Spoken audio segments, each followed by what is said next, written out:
घर छोड़ चली रीत।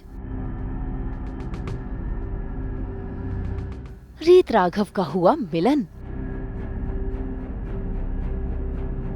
कीर्ति के षड्यंत्रों का दी एंड। जी टीवी के सीरियल जाने अनजाने हम मिले में आज रीत हो रही है इमोशनल, क्योंकि वो घर छोड़कर जाने का फैसला जो कर रही है। तभी तो देखिए कैसे पैकिंग के वक्त वो न सिर्फ ये घर छोड़ते वक्त इमोशनल हो रही है, बल्कि अपनी यादें अपने साथ लेकर जा रही है।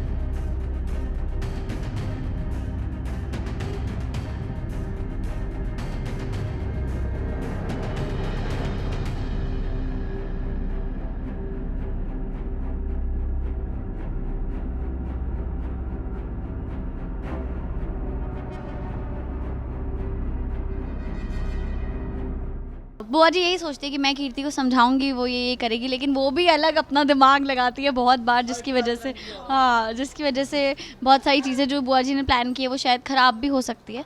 तो अभी यही सब चल रहा है कि ये लोग चाहते हैं राघव अगर बाहर निकले तो इस शर्त पे कि रीत यहाँ से चली जाए, और मैं चाहती हूँ कि अगर मेरे पास अगर यही एक ऑप्शन है तो ठीक है, मैं वो कुर्बानी देने के लिए तैयार हूँ। बट ऑल्सो कहीं ना कहीं उसके अंदर ये आ रहा है कि मैं गिव अप नहीं कर सकती, मुझे लड़ना होगा और मैं लड़ सकती हूँ, मैं अभी तक लड़ती आई हूँ तो अब कैसे गिव अप कर सकती हूँ। बहुत सारी चीज़ें, आई थिंक बहुत कुछ हो रहा है। और इस घर में क्या, वैसे भी आई थिंक दूसरे वाले घर में भी उन्नति के साथ भी बहुत कुछ हो रहा है। तो मतलब साइमल्टेनियसली सबके कुछ ना कुछ प्रॉब्लम्स चल ही रही है लाइफ में। अब बुआ जी और कीर्ति ने मिलकर ऐसा षड्यंत्र रचा है कि रीत के पास कोई चारा ही नहीं बचा। वो तो अपना सामान लेकर पहुंच गई है मंदिर माता रानी का आशीर्वाद लेने। लेकिन तभी उसकी नजर पड़ जाती है एक साधु संत पर जो कथा सुनाते हैं। ऐसे में रीत वो कथा सुनती है और उसे एहसास होता है कि उसे अपनी लड़ाई लड़नी चाहिए।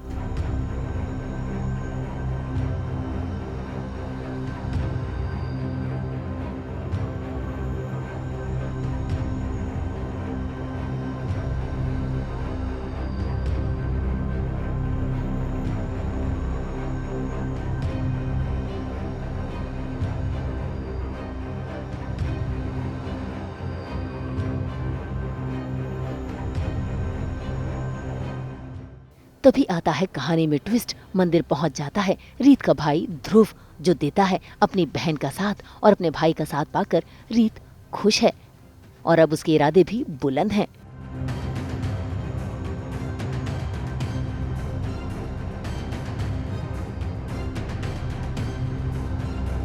वो कहते हैं कि हार नहीं माननी चाहिए आपको, you should never give up. और एक औरत अपने पति को यमराज से छीन के ले आई थी, तो अपने प्यार के लिए लड़ाई करना ज़्यादा ज़रूरी होता है। तो उससे लगता है कि शायद ये माता रानी का इशारा है और मुझे भी लड़ना चाहिए, मुझे ऐसे हार मान के जाना नहीं चाहिए।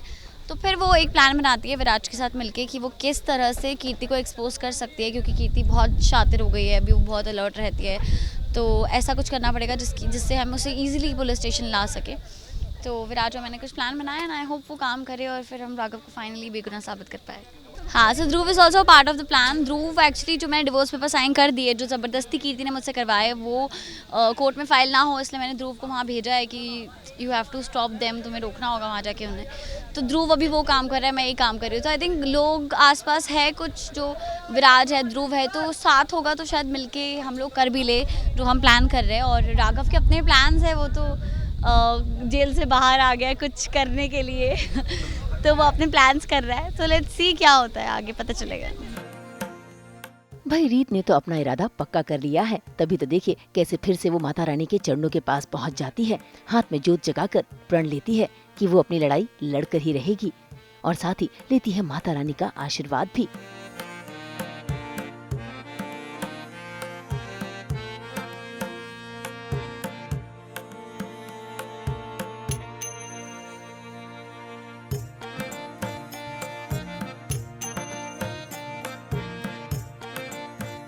अब मैं यही कहूँगी कि हम दोनों ही माता रानी के बड़े भक्त हैं, मैं और रीत। लेकिन क्योंकि मैं हर चीज़ गलत मांगती हूँ माता रानी से, इसलिए वो कभी सुनती नहीं और रीत की वो हर बात मान लेती है। इसी बीच मंदिर में राघव भी आता है, जिससे रीत मिल तो नहीं पाती, लेकिन माता रानी का आशीर्वाद ऐसा कि दोनों का मिलन हो ही जाता है। भाई राघव तो पुलिस से भागने की कोशिश कर रहा है, लेकिन रीत राघव को रोकती है और उसे सच बताती है।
कोई मर्डर केस नहीं है, आप एक साबित हो गए, आप आज़ाद हो गए।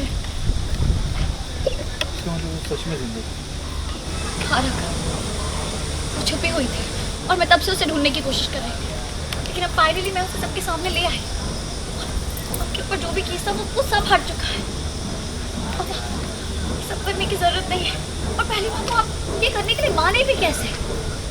यार कभी कभी मतलब अभी मतलब एक टाइम था जब शायद ये ज़्यादा होता भी था और लोग बहुत इतना मानते भी थे, बट अभी तो वही चमत्कार को नमस्कार है, ऐसे कि जब तक दिखेंगे हम देखेंगे नहीं तब तक हम मानेंगे नहीं। तो मुझे ऐसा लगता है कहीं ना कहीं डेस्टिनी में आपके जो है वो इवेंचुअली होता ही है। आप चाहे कितनी भी कोशिश कर लो, कितना भी ट्राई कर लो, what has to happen will happen. And जब जिस समय पे आपको जो मिलना होगा वो आपको तभी मिलेगा, ऐसा तो मैं मानती हूँ बहुत। बिल्कुल सही कहा।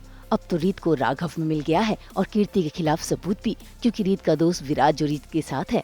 ऐसे में कीर्ति भी पकड़ी गई है और उसने अपना गुनाह भी कबूल कर लिया है, जिसके चलते राघव बेगुनाह साबित हो गया है।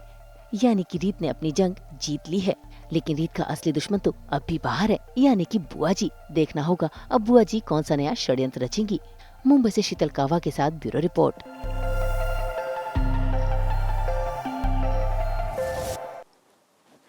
हम तो लेकर ही आते हैं आपके लिए 24/7 एंटरटेनमेंट की गुड न्यूज़। तो अगर आपको ये वीडियो पसंद आया, आप इसे लाइक करें, कमेंट देके अपनी राय ज़रूर दें। ऐसे ही एक्सक्लूसिव कंटेंट के लिए हमारे चैनल को ज़रूर सब्सक्राइब करें। अगर आप यही वीडियो फेसबुक पर देख रहे हैं तो हमारे फेसबुक पेज को भी फॉलो करें। नाम तो आप सब जानते ही हैं, सास बहू और बेटियां, जहाँ हम लेकर आते हैं आपके लिए एंटरटेनमेंट जोरदार।